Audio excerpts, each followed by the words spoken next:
Well, good morning, everyone, and thank you all so much for coming. It's great to be here right outside of Lynn Family Stadium as we cheer on Lou City in the postseason for them.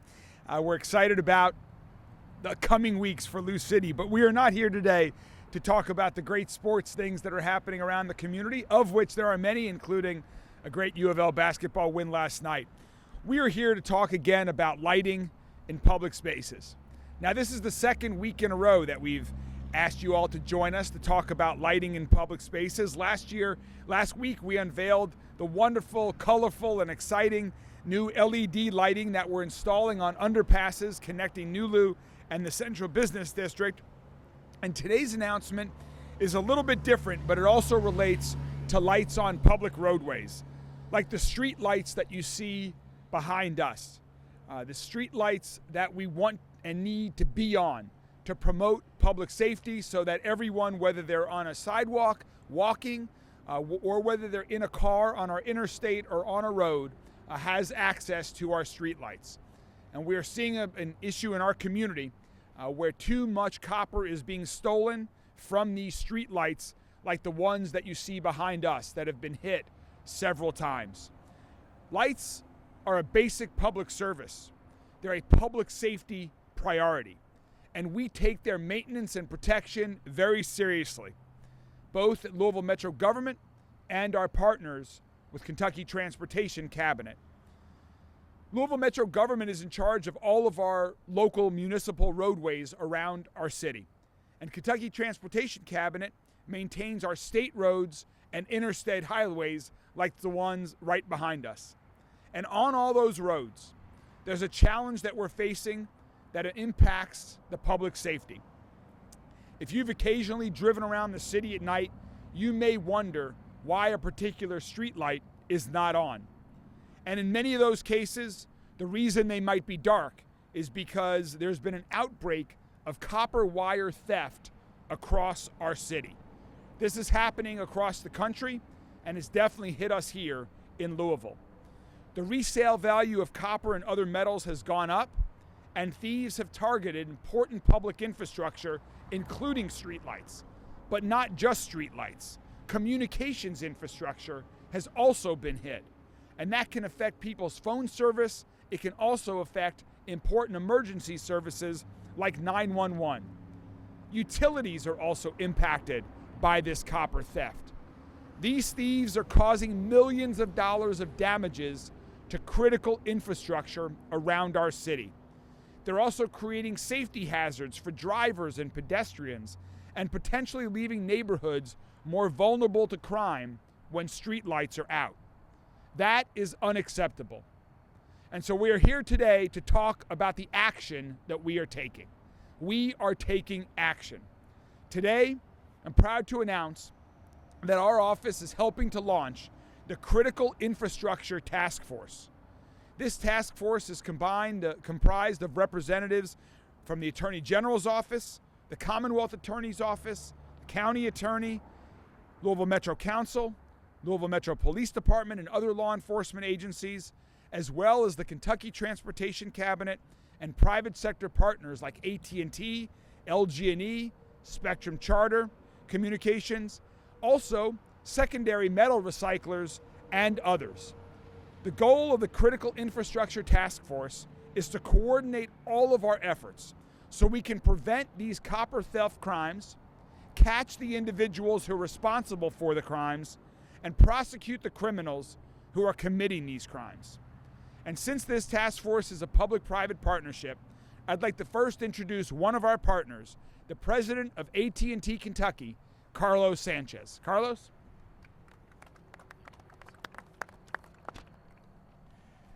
Thank you, Mayor Greenberg. Theft and vandalism of critical communications infrastructure are serious matters that disrupt essential services for our customers, public safety, and the community at large. In recent months, AT&T has worked with Mayor Greenberg, members of Louisville Metro Council, and law enforcement to address the growing concerns around copper theft and vandalism. It has become an epidemic in the Louisville metro area. We're thankful for the mayor's leadership on this. along with Deputy Mayors Nicole George and David James. We applaud the recent copper theft arrests and appreciate how local leadership and law enforcement have rallied around this critical community issue. The bottom line is that copper telecom cable theft puts our community at risk. Destroying communication lines can keep people from reaching emergency services, putting people at risk in times of crime, injury, and crisis. Critical communications infrastructure theft affects the entire community, for both residents and businesses that may be served by the stolen facilities. The immediate impact of lost dial tone or internet may last for hours, days, or even longer as communication companies rebuild their facilities.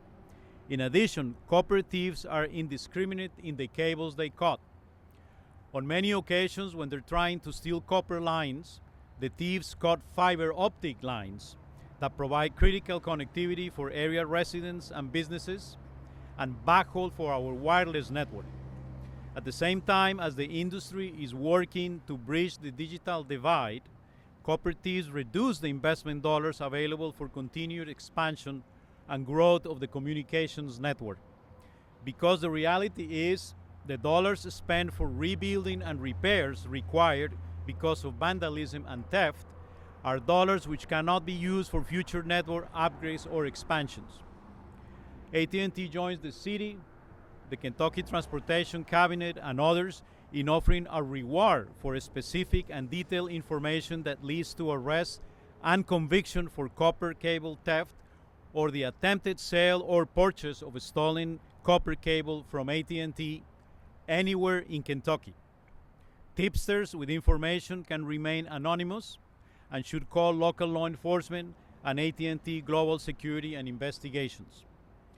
We are proud to serve the businesses and residents of Louisville and the surrounding areas, and we're proud to stand with Mayor Greenberg, with the Louisville Metro Police, with the Louisville Metro Council to ensure our community is safe and stays connected to each other and to the world. Thank you. Thank you so much, Carlos. As Carlos alluded to, this is an incredible partnership. It started with a lot of us in elected and appointed positions. We're hearing from our constituents. We are noticing challenges that we're having on our public roadways and sidewalks. As Carlos mentioned, Deputy Mayors George and Deputy Mayor James really took the lead within our administration. And members of Metro Council are also hearing from their constituents about this challenge. And so it's been great to partner with Metro Council President Marcus Winkler, who has also taken a leading role in many areas as we work to improve public safety across our entire city, including this issue to ensure that we continue to work to prevent and stop the rampant copper theft that's going on. So please join me in welcoming our great partner, the President of Metro Council, Marcus Winkler. Thank you, Mayor. Good morning, and thank you, Mayor. Thank you, Carlos, and appreciate everybody being here. I think, one of the things that I want to emphasize is, it's not just the impact on our drivers and our pedestrians in our neighborhoods, but the men and women of KYTC who have to go back out and restring these lights. They're putting themselves at risk, and our communications workers and other linemen and linewomen. So there's significant public safety challenges when we have to go out and repair these kind of damages. It's simply unacceptable, and appreciate the work of the mayor's office, of Deputy Mayor George, Deputy Mayor James, the industry, and all of our community partners to try to address this issue. And certainly want to recognize Colonel Bates and his team for the work that they're doing. We've tackled a similar issue with the catalytic converter theft a couple of years ago, made changes to our ordinance that I think really strengthened enforcement and have significantly cut down on that challenge. And we look forward to working with LMPD to identify other opportunities to strengthen our metal sales ordinances and recyclers ordinances to make sure that if there are thieves that are taking advantage of any loopholes in the law, that we address those challenges. And I know that's something that we're working on right now, and I'm hopeful that we'll have some amendments out of that where we identify loopholes that need to be closed. So thank you, Mayor, and thank you, LMPD. Thank you, Colonel Bates. Thank you, President Winkler. As with other types of crime, we need the public's help to catch the people whose crimes are hurting our community. And so to talk a little bit more about copper theft impact on our utilities, particularly electricity, I'd like to welcome another one of our partners on the Critical Infrastructure Task Force. Tom Jesse from LG&E KU is here to join us today to talk a little bit about that impact. Tom? All right, thank you, Mayor Greenberg. I appreciate it. Really appreciate being here this morning, and I sincerely appreciate the formation of this task force and the focus to raise awareness of the harm and dangers of copper theft in our community. It is a serious problem. At LG&E, safety of the public and our workforce is absolutely our first priority. Unfortunately, far too often, we have experienced incidents in which individuals steal wire and cable from our facilities, putting themselves in grave danger and placing the public and our employees at risk. The scrap value of these materials is minimal. Much of the wiring you see on our structures and in our substations are ground wires that are made of steel with a copper coating. They are typically not solid copper. This wire is not worth stealing and is certainly not worth the risk that is taken to remove it. Last month, a thief removed ground wires from a high voltage substation in the Middletown area that resulted in catastrophic equipment failure. That could have easily killed that person. Fortunately, that did not happen, but in other situations, that has happened. A suspect in that case was arrested through the outstanding work of law enforcement, which we greatly appreciate.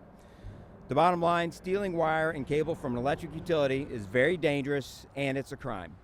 We look forward to the ongoing discussions with the task force to keep the public, our employees, and our customers safe, and to work together towards solutions that will deter and prevent copper theft in our community. Thank you. Thank you so much, Tom. As was mentioned, these thefts impact Louisville, it impacts all of Kentucky, it impacts all of our country. And we've been partnering with the Kentucky Transportation Cabinet, given how many roadways are under their jurisdiction. So to talk more about their work on this task force and the work that the Kentucky Transportation Cabinet is doing, I'd like to welcome Mary Ellen Minear, Executive Director of the Office of Inspector General at KYTC. Mary Ellen, thanks for joining us.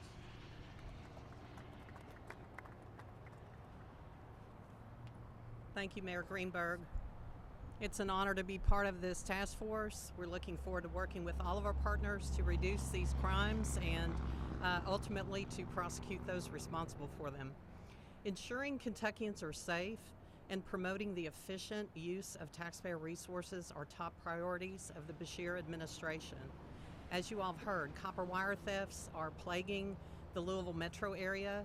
Where that affects us directly is interstate lighting systems. We have suffered over $1 million in losses thus far, and we have about 1,500 lights that are inoperable because of this continuing theft. Oftentimes we will re-energize lights only to have the copper wire stolen again. So it is very frustrating, and we recognize the frustration of the general public as well with this dilemma. We do want to continue to encourage our citizens to report any suspicious activity or conduct that they see. We have a tip line, as does LMPD. I'm not going to read those here, but they are in your written material. The Transportation Cabinet is also offering a $5,000 reward for information that leads to the arrest and prosecution of those responsible for these thefts. I do want to mention going forward that we have implemented a solar lighting pilot project. You may have heard a little bit about this. It's a $200,000 project that is underway in Jefferson County. We are focusing first on two of the major interchanges that we've seen a lot of this conduct and the 4 ramps that are associated with those interchanges. Real quickly, those are the I-64 West on-ramp from Northwestern Parkway, the I-64 East off-ramp at exit 3 to 22nd Street, the I-264 West on-ramp, west on-ramp from Bank Street, and the I-264 East off-ramp at exit 1 at Bank Street. That'll take about a year, and we will be working with our partner at University of Louisville, which is the Kluger Transportation Research Group, to study the effectiveness of that project and then help us make determinations moving forward as to how we want to go about implementing that. Obviously, the goal would be to reduce or strictly eliminate copper wire from our systems, and that obviously then makes it very much less attractive to these thieves. So again, I do want to thank Mayor Greenberg, LMPD, and all of the wonderful partners here today for organizing the task force. I am very encouraged by it, and I'm sure we can all work together to find solutions to these pervasive problems. Thank you all.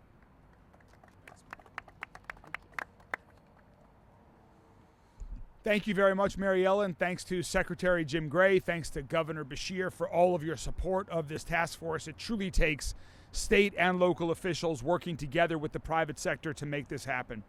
And finally, to talk about the importance of preventing thefts and what we're doing to catch the thieves, I'd like to introduce another one of our key partners from LMPD, and that is Colonel Ryan Bates, who's going to talk a little bit more about that.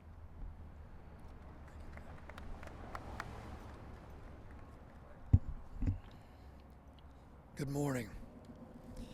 Thank you for the opportunity to speak with you all today. This is an important issue that not only affects quality of life, but also affects the safety of our residents and visitors.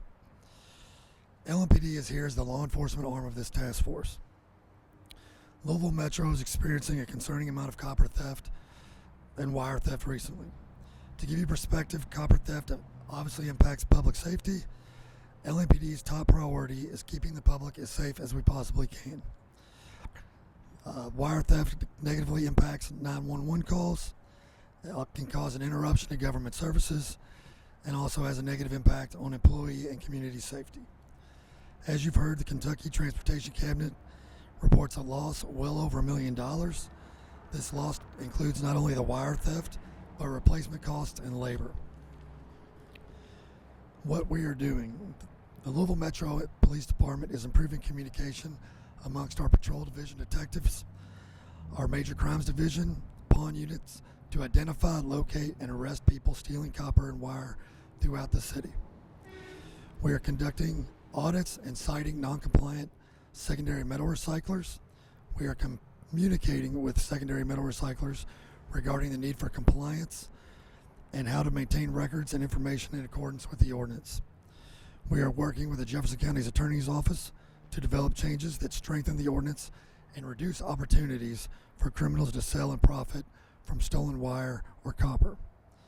Once this is complete, we will request assistance from the Louisville Metro Council to sponsor and vote on the proposed changes to strengthen the ordinance.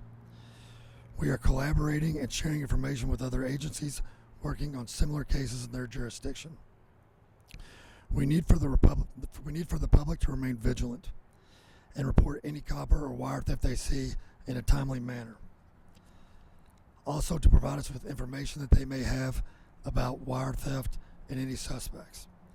If they wish to remain anonymous, I urge them to utilize our tip line 574 LMPD.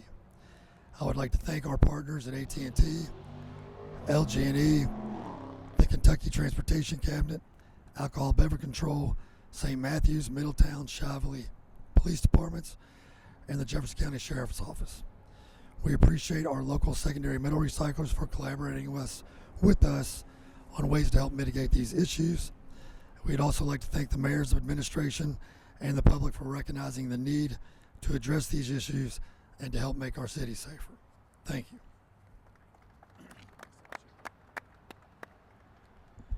Thank you very much, Deputy Chief Bates. Really appreciate you and everyone from LMPD that has partnered with us on this effort.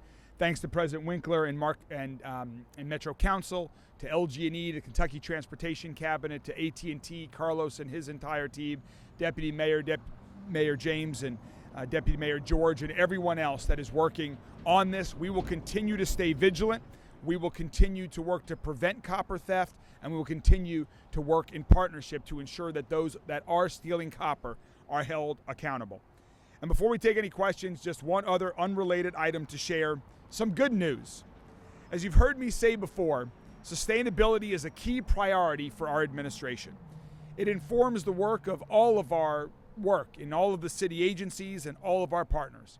And I want to share the great progress that we're making here. I'm going to start offering occasionally some sustainability shout-outs during some of our weekly press conferences. For example, since Friday was International Electric Waste Day, I have some updates from our Metro Technology Services team. Earlier this year, the team began a new partnership with the electronics recycling firm ER2 to improve our electronic recycling efforts.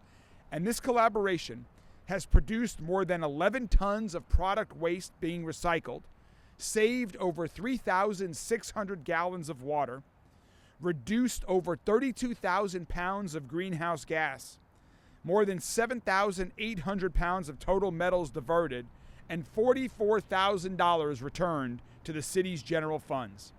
Metro Technology Services also assists other city departments with recycling, which reduces waste and improves efficiency. So thanks so much to all of our colleagues at Metro Technology Services and across city government for prioritizing sustainability. Special thanks to Metro Technology Services' Monique Hunt for sharing this great news with us so we can share it with the entire community and see just another area where there is great momentum all across our city. This is but one of the many ways that we make our city safer, stronger, and healthier. Thank you all very much for coming. We'll continue to keep you all updated on the progress of the Critical Infrastructure Task Force. And with that, I'm happy to take any questions. We're happy to take any questions about the task force, or I can certainly answer any other questions you all might have. So, the one you guys want to? I mean, there are several different subcommittees that have been organized with the task force. So we have different. We have one subcommittee that's prioritizing working on preventing the theft. One that's working on how we and when we catch those who are committing those. We've got a subcommittee that's working with the industry where often the copper wire is brought. And so there are, I think, 4 or 5 different subcommittees that are all working on parallel path to address this issue, given the complexities that it has. How the solar panels, which that I need to turn over to someone. Do you want to speak to some of them? Thank you, Mayor. Do you have a specific question about the solar lighting? It will be at mast level, which is obviously at the very top of the mast, so it won't require wiring from fixture to fixture. It is angled downward to account for any inclement weather, such as snow or anything that would impede the solar reflectivity of that. And then also, if through the winter months, if you have, obviously you're going to have less sunlight, the batteries on each of those will run 7 to 10 days with no power at all. So we feel pretty good about how that's going to work. And as I said, as we roll that out, we will have an effectiveness study running concurrently that will tell us if we have problems or if we need to tweak it. So, I'm sorry, I can't hear. That I don't have the information on, but if you'd like to get in touch with our public information officer in District 5, I'm sure she can round that up for you. I would say that just generally speaking, over time, it's definitely going to be more cost effective than having to rerun the wire every single time there's a cut. Anyone else? Thank you. One of the other committees that I meant to mention is the legislative committee. As President Winkler mentioned, changing some of the local ordinances is also something that we're focused on. So that was one of the other committees as well.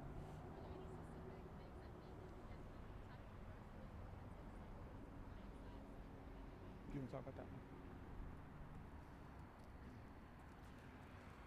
Yeah, I think to answer that question, I think it's a little too early to say exactly. I mean, some of the feedback from LMPD relates to like the capturing of information when somebody is dropping off the wiring. So I think right now it's just a picture of the ID and a license plate. So there may be some additional reporting requirements. I think, you know, one of the things that we know is people bringing in burnt copper. So there may be some additional limitations around that. So those are all the things we're looking at to determine what are the appropriate guardrails that need to be put in place.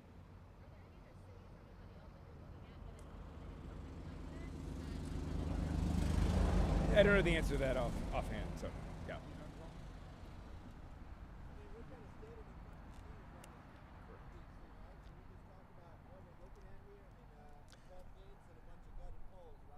That's exactly right. That's why we're here. We want the community to see what is happening by folks that are committing copper theft. They are destroying infrastructure like fences. We're standing in front of lights that have been hit multiple times, and that has to end, and that's the work of this critical infrastructure task force, is to work towards that goal.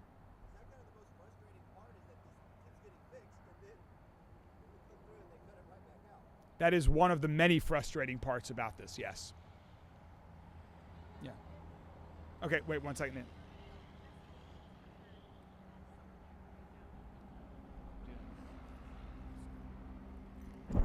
I don't have that information at this time. We can maybe, if you circle back, we can try to get that for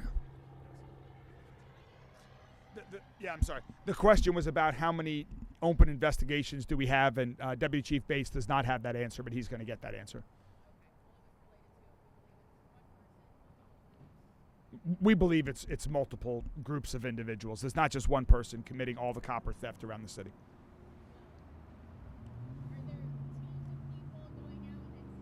Oh. I got you.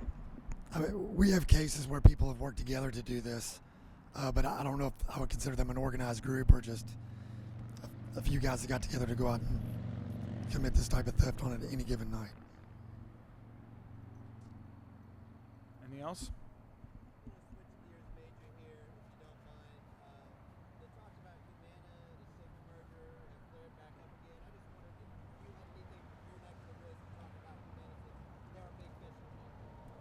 Humana is a very important and wonderful corporate citizen in Louisville.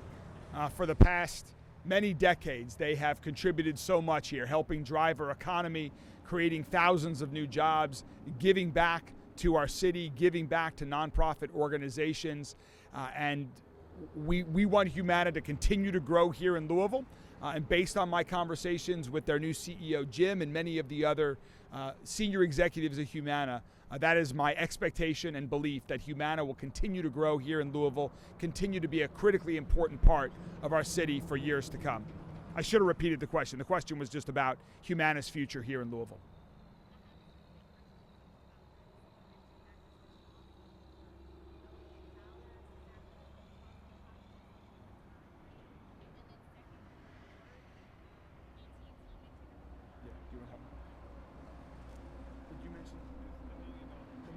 Did you mention that? Our costs, yes, exceed $1 million. Right. The $1 million cost was the Kentucky Transportation Cabinets has estimated their cost of replacing copper due to copper theft at over $1 million. Carlos, is there anything else about the rewards that you want to add? So AT&T is offering a $10,000 reward that leads to the arrest and conviction of any individual who is perpetrating this crime.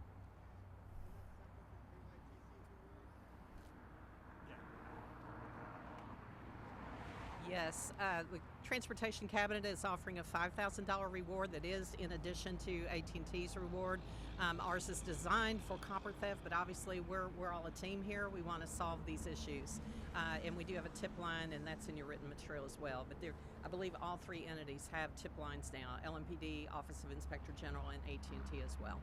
Thank you. So let me just restate that one more time, that if you have information about individuals that are committing copper theft in our community, please call 574 LMPD. There are tips of $15,000 available for information that leads to the arrest and convictions of individuals that are committing copper theft. AT&T and Kentucky Transportation Cabinet are putting up those rewards of $15,000 for information that leads to the arrest and convictions of individuals that are committing copper theft across our city.